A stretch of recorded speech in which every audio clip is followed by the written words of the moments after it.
तैयारी करने वाले हर स्टूडेंट की बस यही इच्छा होती है कि जो कुछ मैं पढ़ रहा हूँ याद हो जाए।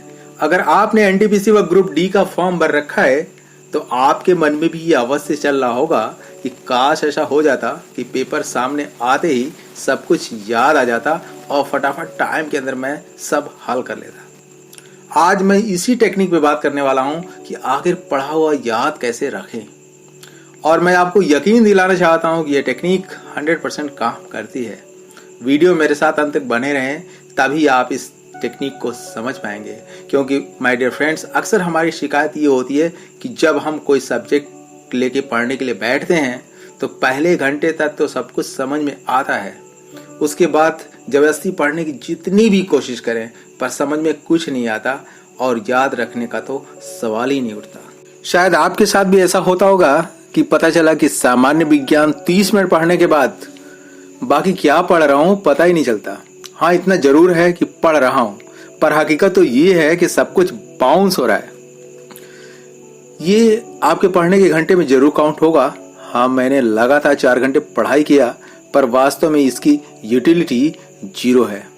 कुछ नया नहीं होता मेरे दोस्त, क्योंकि 25 मिनट अगर आप पूरी तन्मयता व ध्यान लगाकर एक बिंदु पर फोकस कर पढ़ना शुरू करते हैं तो मात्र 25 मिनट में ही दिमाग की सारी मांसपेशियां थक कर शिथिल हो जाती हैं और उसके बाद का पढ़ना सिर्फ एक खाना पूर्ति होता है और सिर्फ एक कोरम ही होता है। एक शोध के अनुसार 1980 में यूनिवर्सिटी एजुकेशन के दौरान फ्रांसिस्को सैरलो ने इस टेक्निक की खोज किया और उन्होंने इस टेक्निक का नाम पोमोडोरो दिया, जो इसका साइंटिफिक नेम है।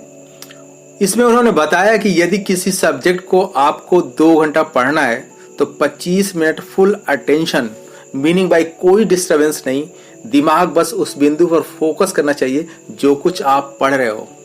उसके बाद 5 मिनट का रेस्ट, और इस 5 मिनट के रेस्ट में कुछ भी नहीं चलना चाहिए जो आपने 25 मिनट में पढ़ा। दिमाग को बिल्कुल रिलैक्स जोन में डाल दें और शून्य में छोड़ दें, और 5 मिनट बाद यही एनर्जी, यही स्टेमिना ब्रेन को वापस मिल जाएगी और फिर आप अपने आप को बिल्कुल तरोताजा महसूस करोगे। और आज इसी टेक्निक को पूरी दुनिया बहुत तेजी से फॉलो कर रही है और इसके चमत्कारिक परिणाम भी मिल रहे हैं। सपोज दैट यदि आपको 2 घंटा मैथ और रीजनिंग पढ़ना है, मीनिंग बाय 120 मिनट, इसमें आपको 4 इंटरवल देना होगा।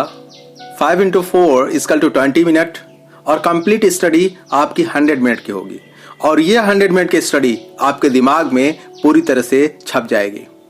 अपनी तैयारी को और अधिक बेहतर बनाने के लिए आप एक और टेक्निक का इस्तेमाल कर सकते हैं, और इस टेक्निक का नाम है ratio technique, ART, active recall technique.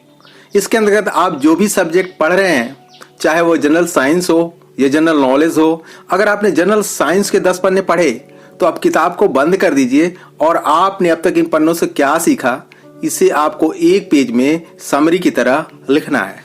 अगर आप इसे और विश्वसनीय और पक्का बनाना चाहते हैं कि आज का पढ़ा कभी न भूले, और जो कुछ आपने समरी के रूप में लिखा है उसे किसी दोस्त के साथ शेयर कीजिए। इसके बाद यह पूरी जिंदगी याद रहेगा, कभी नहीं भूलेगा। इन दोनों सिद्धांत अपनी जगह कितने सटीक हैं, इस बात का अंदाजा आप इस तरह आसानी से लगा सकते हैं। जब आप खाना खाते हो तो बीच में पानी क्यों पीते हो? यही ब्रेक भोजन का असीम आनंद देता है। याद करो, दौड़ते वक्त जब आपकी सांसें फूलने लगती हैं तो कुछ पल रुक कर आराम क्यों करते हो? बस इसलिए मेरे दोस्त, ताकि आपकी खोई हुई एनर्जी व स्टेमिना फिर से वापस मिल सके और एक नई ऊर्जा के साथ आप मंजिल की तरफ बढ़ सको। जरा सोचो और विचार करो कि एनटीपीसी व ग्रुप डी का एग्जाम पेपर स्क्रीन पे आते ही आपको इधर उधर बगलें नहीं झांकनी होगी और न ही दिमाग लगाना पड़ेगा। क्वेश्चन पेपर देखते ही आपकी आंखों में अजीब सी चमक आ जाएगी, अरे ये सब तो मुझे आता है, और आंखों के सामने खुद ब खुद प्रश्नों के जवाब तैरने लगेंगे। सोचो उस समय आपको कैसा महसूस होगा। उम्मीद करता हूं इस वीडियो के खत्म होते ही आप इन 2 टेक्निक पोमोडोरो व ART पर तुरंत काम करना शुरू कर देंगे। रिजल्ट आपके सामने होगा, यू आर सेलेक्टेड। इस टेक्निक को अपने दोस्तों के साथ शेयर जरूर करें। वीडियो को लाइक करने के साथ साथ चैनल को सब्सक्राइब भी कर लें। Wish you all the best. जय हिंद, जय भारत।